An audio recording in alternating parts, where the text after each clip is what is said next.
Welcome to Our Girl Relationships. We talk about the problems people face in their day to day lives. Let's start with the video. Money was always important for my then girlfriend, Lucy, and it all made sense to me because it totally correlated to her story about her tough financial situation due to her parents being terrible with money. Lucy was my first real relationship, and I wanted her to be my last and my forever. So, when we graduated from high school and saw just how terribly stressed Lucy seemed, I did everything I possibly could in my power to help her have the normal, happy, fulfilling college experience, even if that meant that I had to support her financially a lot. From the get go, my parents didn't like this. They warned me from time to time about how it was so obvious that Lucy was using me for my money, how she could have so very easily gotten a job for herself to support the life she wanted. I still remember the way I would argue with them day and night about how it was them who were too narrow minded, how our love went way beyond money, and so much other shit that I said to them while being blinded by the rose tinted glasses of love. I learnt my lesson on my own eventually, and it was during our 5 year anniversary. This anniversary was a huge deal for me. I had two restaurants under me. I owned them both partially with my parents, but mostly looked after all of them and took decisions on behalf of my parents, who had already retired. I was working on starting another one at a prime location and shutting down the one which didn't make much profit. My friends knew, my parents knew, Jason, my youngest brother, knew. Everyone except for Lucy knew about it because I was planning to offer her a really good job at this restaurant and also propose to her on the day of our anniversary. I genuinely believed that everyone was keeping it hush hush so that I could surprise Lucy and felt so lucky to be surrounded by people who supported my relationship. So I worked on this new restaurant for months, and by the day of our anniversary, all the arrangements had been made. It had been a week since my old restaurant shut, and I had already gotten a beautiful engagement ring for Lucy. I was ready. I knew I wanted to marry her. So I returned home that evening, all excited and happy, just about to tell her about the restaurant that I had been putting my blood, sweat, and tears into for her. Instead, I get greeted with Jason and Lucy, both sitting me down because we needed to talk. The conversation was so horrible that I still remember it so vividly. I can recall the exact words that Lucy had used to let me know that she had found out about the sale of the restaurant and my declining financial status. How she felt betrayed because of it, and how I should have known better because she obviously didn't date people from an unstable financial background. Heartbreak would be an understatement because then she looked at Jason, who held her hand, and looked at me with sorry eyes. The gesture said it all to me. I knew this wasn't the woman I wanted to be with. She and I both knew money was just an excuse. Being financially stable was just an excuse. Everything she ever said was probably all an excuse. I didn't utter a word. I simply asked Lucy to leave the house, which she did because she had already moved her things out of my house. I cut off whoever sided with Jason. Surprisingly, my parents sided with me through it all and supported me tremendously, moving to another city while managing the restaurant remotely. It's been 8 whopping years ever since then, and I've only been visiting my home city every once in a while to look if everything has been going smoothly at the restaurants back there and having meetings with the staff. I've sort of started an entire new life over the city I live in currently. I've established a couple of restaurants over here, and they have been a huge success. I also met a girl I really love and have been dating for the last 2 years. Life is as good as it possibly can be, except since this one situation hit. It was last week when I was shopping for groceries at our local Walmart. Out of nowhere, I was greeted by a voice that sounded very familiar and was absolutely shocked as I turned around, and it was none other than Lucy. She looked very depressed and tired from when I saw her. I greeted her and we got to talking as she told me how she was here for a girls' trip. She also informed me that her and Jason had eloped right after everything that went down. We talked about things, and she then asked me if I ever visited my home state, as she's never seen me around ever since everything went down between us. That made me laugh slightly as I told her that I did because I need to look after my restaurants. She seemed shocked when I said restaurants and began questioning me about it. I guess you can say I got a bit cocky there and told her everything that I'd been up to and how much I had expanded, even telling her about the shift of location of my second restaurant. I thought to myself that it wouldn't be a huge deal since it had already been so long, you know. But Lucy, she seemed very flustered. She looked like she's had the shock of her life, but she didn't say anything. The look on her face sort of gave it all to me, though, as eventually she hurried away, telling me that she's busy. I don't even think about that situation after, just think to myself that this was sort of some closure for me and move on from this situation. Calling this the end of the situation would be a really bad description because it feels like everything just started to fall apart ever since I've met Lucy. I've started to receive calls and texts from Jason, my family, and some of our cousins blaming me for ruining the relationship between Lucy and Jason after it had been so long since everything happened. Apparently, it was very bitter of me to tell Lucy about my wealth because for some reason she's very mad at Jason now and wants to end their marriage over it. Now, I have no idea where I've gone wrong and would really appreciate some outside perspective. AITA? I talked to my girlfriend about it all until all of this went down. She had little to no idea about this situation, and I definitely didn't want to keep her in the dark over a situation that was so impactful in my life. She was surprisingly calm and seemed very understanding. She went as far as to even suggest that I take up Lucy on her offer to meet up since she's been asking me too many times because she thinks we need to talk. I'm not sure if I'm going to do it, but I think I'm on the verge of accepting because there's absolutely no way of knowing what happened without me meeting her. No one, except for her, seems willing to tell me where if I went wrong because everyone keeps thinking that I did what I do on purpose, apparently. It makes no sense to me. The fact that even my parents are siding with Jason this time shocks me and makes me highly suspicious about the situation altogether. Currently, this is all I know and think about this situation. But I know as time goes on, it is likely that my opinions will change on this situation. I'll definitely keep you guys updated about it all. I met up with Lucy today.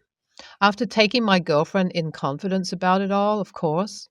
Lucy was still in the city and hadn't left by the time, thankfully, so we decided to meet at a local cafe. Well, there, Lucy told me everything, and as she spoke, it felt like the pieces were all connecting finally, and I was left in absolute shock. Apparently, my parents never went off contact with Jason and were supporting him financially all along. Jason didn't want Lucy to know that, though, so he told her that he had brought the second restaurant that I had to sell up. My family is in the restaurant industry, so these aren't the only two restaurants we have. Jason took advantage of this and said a whole lot of BS to Lucy to impress her. Now, even though Jason is pretty much broke, the money he has is always spent on luxurious things. This is how Jason got Lucy to believe that he had a bunch of money when it was nowhere that close to what she believed he had.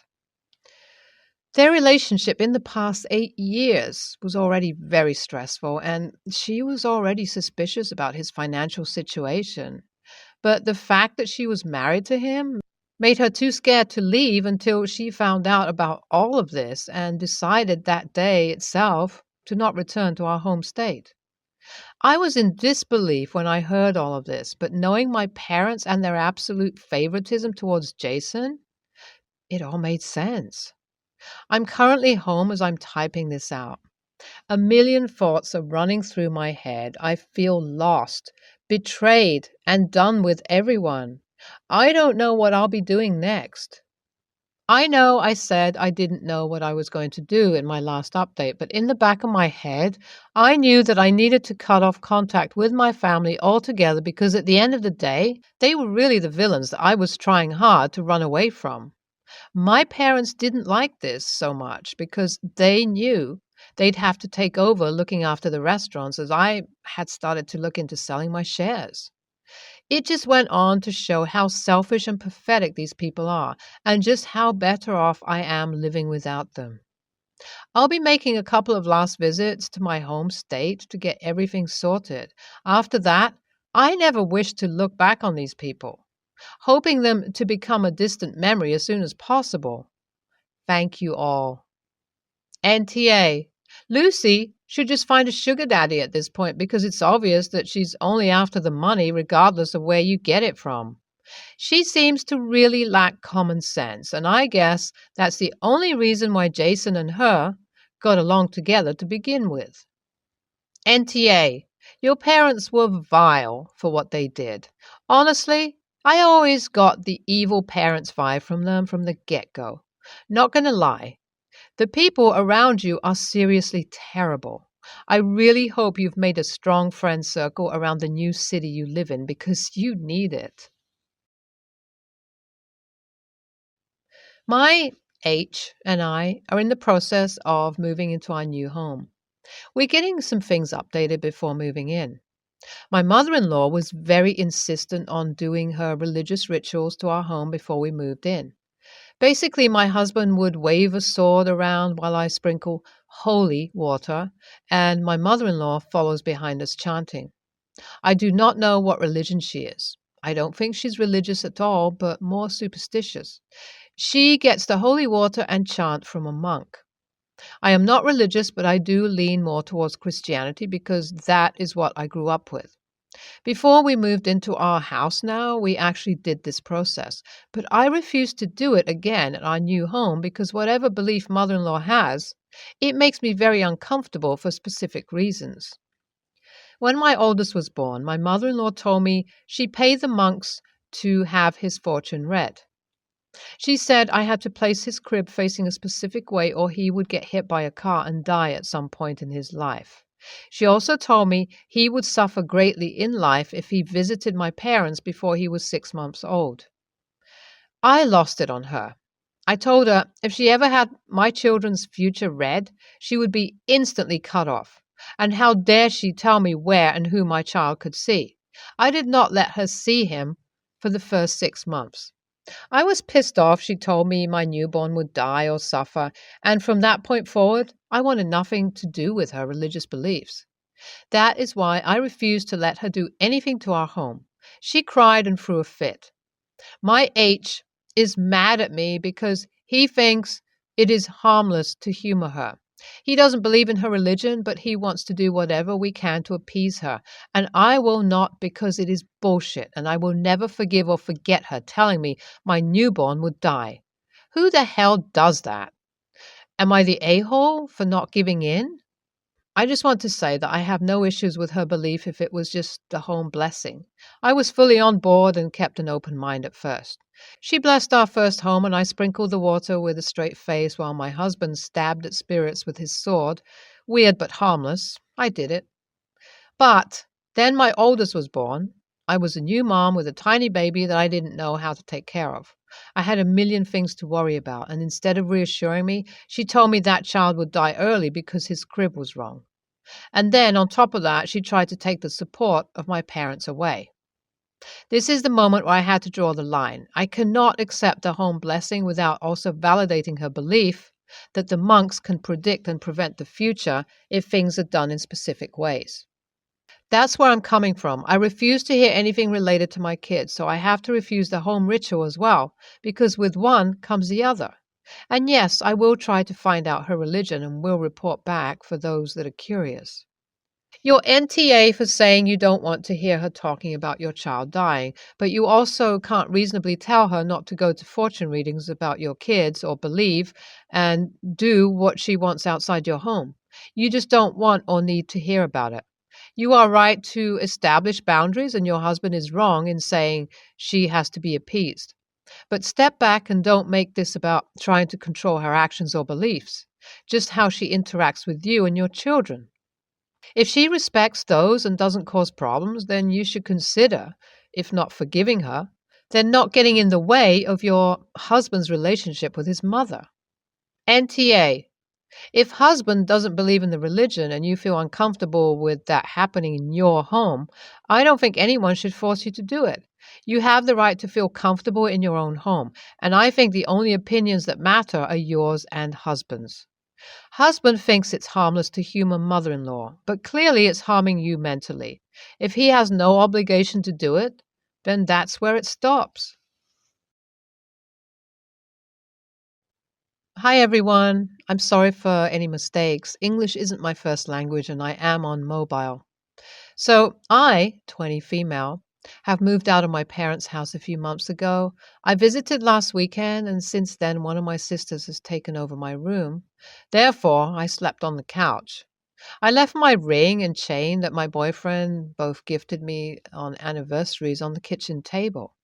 To give some context, my sister, 16 female, has been known to steal things or take without asking. Makeup, perfume, clothes, skincare, candy, anything you can think of. When I lived with her, I constantly had things go missing that I would eventually find back in her room or bags. She never gives it back or acknowledges having stolen anything, and it persists no matter what punishments she's facing. My parents have given up on correcting this behavior and resorted to buying locks and hiding everything. This is partly why I moved out, as I couldn't leave in public spaces, including my room, without it being stolen. When I complained about it happening, I was told that it was my fault and that I shouldn't have left my stuff where she could access it. Anyways, when I came back from the garage, my jewelry was not on the table anymore. I am a very forgetful person, and at first I believed I had misplaced it. I searched everywhere with my other sister, 17 female, and we couldn't find it. In the end, I left since I really needed to go. This was on Monday. My mom searched for it for 2 days and had no luck. At this point, I started suspecting my sister, but didn't want to believe she would steal expensive jewelry. I confronted her and she swore she didn't touch them. Fast forward to today, Friday. My mom texted me that she found my chain in my sister's room, but that the clasp and the small diamond pendant were missing. So not only did she take it, but she broke it. My ring also hasn't been found. I am pissed, and this takes her behavior to the next level. My mom has asked me not to contact my sister and let her take care of this on Monday. My sister is at my dad's right now, and she is coming back to my mom's on Monday. My sister is not admitting to have taken and or broken the chain and the ring. I feel like she deserves to face the consequences of her actions, and I am considering filing a police report for theft and destruction of personal property. My sister has the intention of going to law school and wants to become a lawyer. This would ruin any chances she has to pursue this career, but nothing else has worked to stop her from stealing, and it will probably be swept under the rug as always. Doing this would probably ruin my relationship with my sister and my mom. The punishment from my mom would be that she would have to ask for my forgiveness and pay to repair the chain and replace the clasp, pendant, and ring if she doesn't give them back. WIBTA if I filed a report? NTA. But why not text your sister to indicate that you will be filing a report unless you receive the missing jewelry immediately? Also indicate in the text that a record could compromise her plans for the future. In the meantime, your parents need to get your kleptomaniac sister into therapy. If her own family needs to put locks on everything, there is something seriously wrong with this girl, and her behavior is pathological. NTA. How could she uphold the law if she doesn't respect it? However, maybe drafting up a civil lawsuit for the repair and serving her with the lawsuit might be less damaging to her future and might scare her enough to resolve it without actual damages. If she doesn't react to that, then go forward with a real lawsuit or cops. NTA, well, not yet. I would confront her and have her admit and tell you exactly what she did and give her what you feel is fair compensation. Repair, replace, money, etc. Tell her she has one chance to come clean and make it right. And if she fails to, then you will be filing a police report. Now, if she denies it, half of it, or fails at meeting your demands or the timeline for compensation, then call the police in front of her. If you call now, then you can basically write off your sister for a long time.